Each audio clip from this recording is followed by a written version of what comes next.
Hey, I'm Joe Farrow with GeekToolkit, and today I'm going to review this tablet here. Now, this tablet was sent to me by a company called Vastking. This is a Kingpad K10 tablet. Comes with a cover and a stand.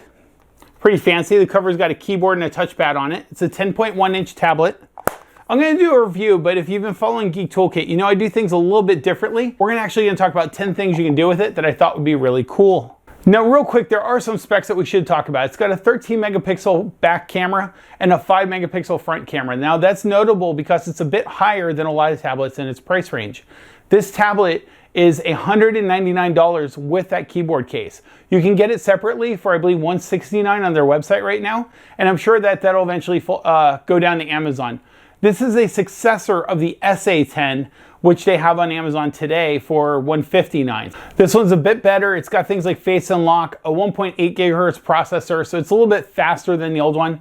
But really, for me, and what this video is about, is what can we do with it? So let's talk about 10 cool scenarios you can do with Android tablets, and I'll show you how this one performs for each of them. The number one thing I want to talk about is a worldwide radio scanner. Now, of course, you can go buy a scanner and you can learn about trunking and do all that and go get an antenna and all that. But if you get a worldwide scanner app, you can do that from not only your own area, but anywhere in the world. Let's talk about how this works. There's a website out there called broadcastify.com.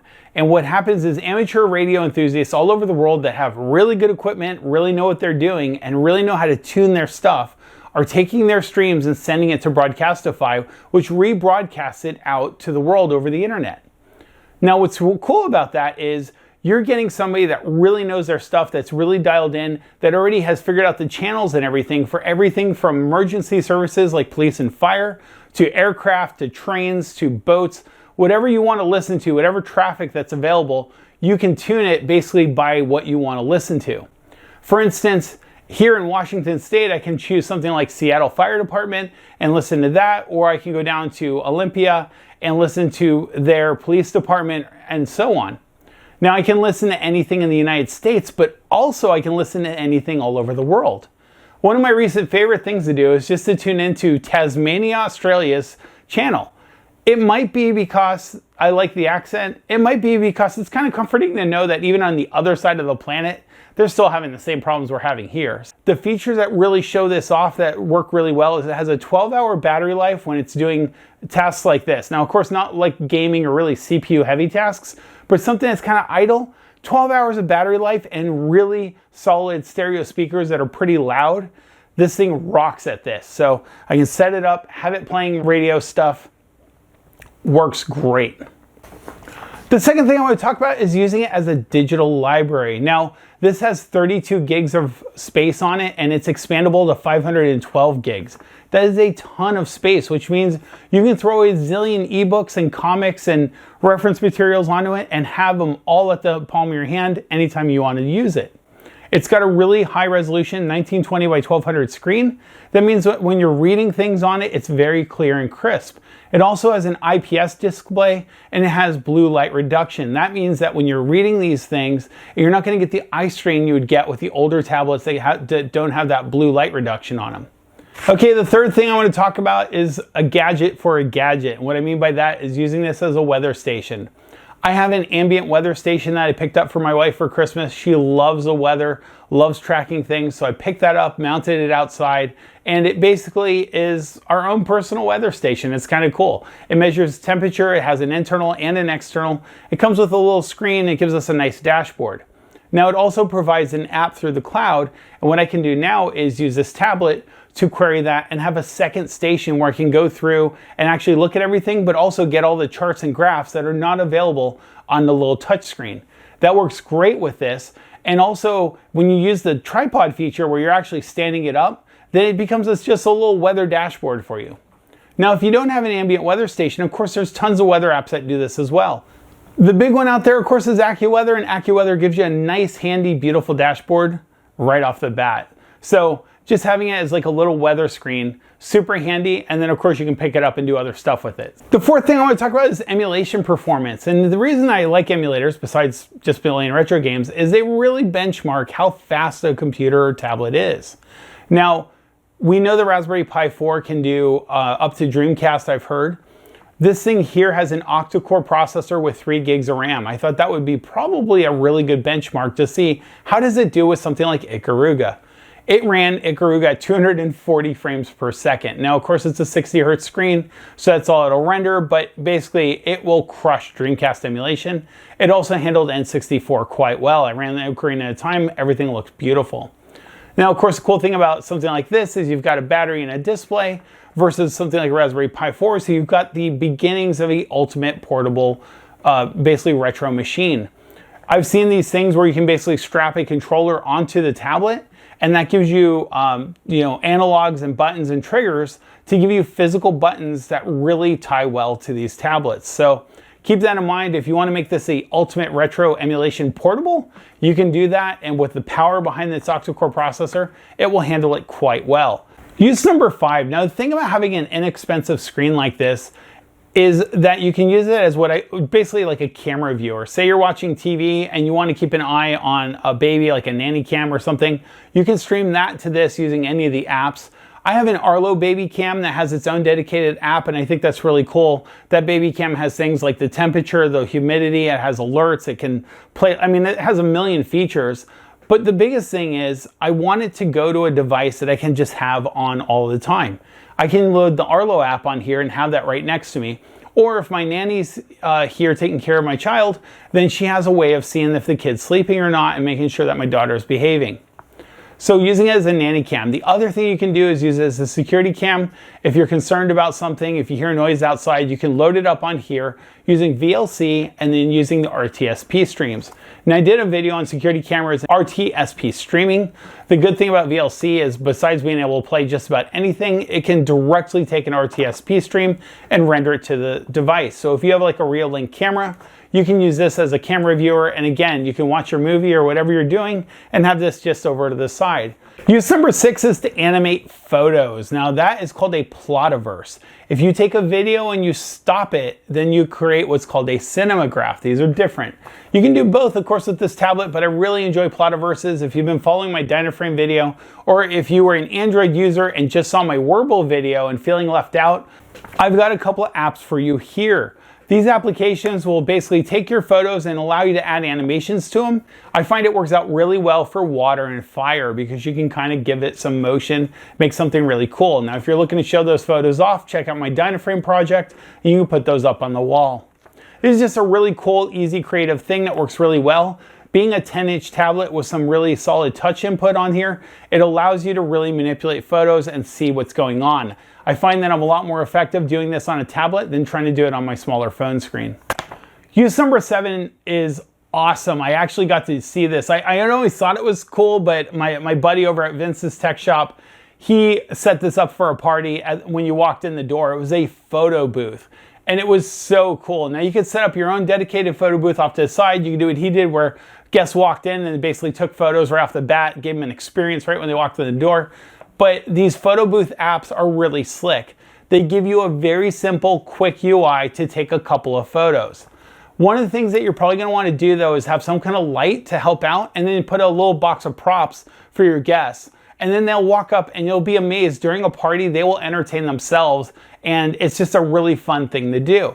Now you can take this in a couple different ways. You can set up a printer and set the printer up so that they can take the photo and have the photo with them on their way out the door and take it home with them, or you can actually have them email it. And a lot of these apps have the option of doing either of those. They'll do different backgrounds and layouts, and some of them, that's how they make money, is they sell those backgrounds and layouts as unlocks, or they'll sell different qualities. But just being able to have your guests do a photo booth at a party is really cool. I look forward to having parties again. Number 8 is Motion Cap Video Maker. I'm going to show you a video I made, and this was my first time using this application. It was called Motion Capture Studio, and the reason I want to show this is I did this with no experience, didn't set up anything, just kind of played with it real quick. I feel like I created something a little bit entertaining, but basically impressed myself right off the bat. I say this because I was so intimidated by ever making a motion capture video, but it turns out it's really simple with software these days, especially well-written software. Motion Cap Studio has all sorts of things. You can output up to 4K if you can take in that video. It has what's called onion skinning, so you can see the previous frame. It's an incredibly easy application to just sit down, play with, and get up and running with. And it'll allow you to make something fun. So I love anything that allows us to create or make it, being a maker. And Motion Cap Studio definitely allows us to do that. Number 9 is an instrument cluster. And I have a feeling there's a ton of them out there for a ton of games. But this one in particular, I used it on Project Cars just to give you an idea of what can be done. This one basically, you change a setting in Project Cars, you have your tablet on the same network, and everything just connects and works. It was so amazingly easy to set up, it blew me away. And it was so cool.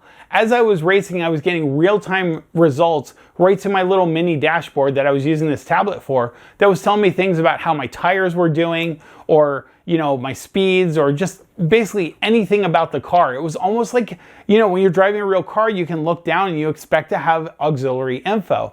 Except for, of course, this auxiliary info was beyond, right? So anyway, an auxiliary display for games, really cool use of this, something I wasn't aware of until I was researching for this video. And this tablet, again, because of the stand and the size, works really, really well for that, because it gives you a nice viewable area that's easy to glance at and see what's going on. Use number 10, I love, because I basically said to myself, I wonder if you can do this, and you absolutely can. I wanted to use it as an extra display for Windows. I just wanted to set it up as like a third monitor for my dual mon setup. Then I could do things like if I was watching Twitch and watching my buddy El Dragoon do some artwork or music, I can throw his videos down to there and have it as an auxiliary thing while I'm doing my coding or anything I'm doing, watching YouTube or whatever. And it works, it's great, it's totally wireless. Over Wi-Fi, this thing became a third display under my monitors, and I was able to put stuff down there and basically move my mouse on it. And as far as Windows was concerned, it had a third monitor hooked up. You have to install a display driver on Windows for this to work, of course. But other than that, again, super easy to set up. As long as the tablet's on the same network, everything links up really fast. And it was just a really cool thing to do, to have this little mini monitor. I'm sure also if I had a laptop and a tablet with me and I was out at like a coffee shop, it'd be another cool way to just have my chat or my Teams or whatever going off on the side.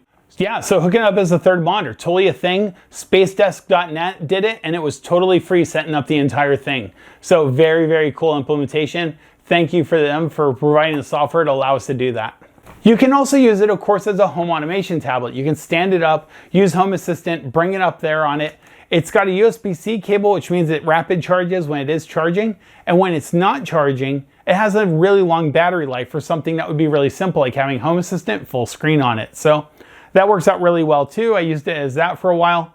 And it's probably something I'll keep there along with like the weather concept and the security camera concept. So I just kind of have this like mobile dashboard that I can decide, what do I want on my tablet display at any given time to be the data that I'm interested at that moment. Use number 12. I know I'm like 2 over 10. I told you I was going to give you 10, but use number 12. You can entertain cats with it. Again, I thought about that. I was like, I wonder if there's any cat entertainment apps. And of course I knew there was like YouTube ones, but there is a cat entertainment app and it works really well. And yes, I did do this just as an excuse to embarrass my cat and throw him on the internet. I want to thank Vastking for the opportunity to try this tablet out and take it for the rounds. For all of the scenarios I listed in this video, this thing did quite well. The only thing that I couldn't do with this tablet was I tried to use Simply Piano. Now I use Simply Piano on my phone to learn piano. It works really well, but it depends on being able to listen to the notes. And for whatever reason, I couldn't get this to work with Simply Piano as far as listening to the notes. I did do a Zoom call and make sure that the microphone was being picked up clearly. And everything, all the feedback from the Zoom call from talking to other people is that this thing sounds great. There's no problems with the microphone. But for whatever reason, be it the Simply Piano app on Android or something about it, I just couldn't get it working with that. So that's the one thing that I'd probably ask for in the future. The only other nit that I have about this tablet, and I really shouldn't at this price point, but I wish it had an HDMI or a video out. You can use Miracast on this tablet and actually wirelessly send it up to a TV, which is always a cool scenario. I talked about that in my Samsung frame review and showed what that looks like. But if you have an HDMI out, you have a very low latency way of getting the video from the tablet to the screen. And when I got into some of the gaming scenarios of this tablet and realized how fast it was, that would be so cool to have some of those emulators up on the screen. This would basically become like a Nintendo Switch for me. I could have plugged on my controller when I wanted to play with it on the go, but then I would have actually had a wireless controller for it when I had it up on my TV, and that would have been ideal. So one thing in a Vastking in the future, if you can add an HDMI or a video out, that would be cool. Hopefully this review was really helpful to you. I wanted to come up with a different way to present the data of what is this tablet and what is it good for. And hopefully the scenarios are a lot more meaningful than just reading off a spec sheet and comparing it to other specs. You know, saying it has a 1.8 gigahertz processor compared to a 1.6 before, I don't know if that really tells you anything.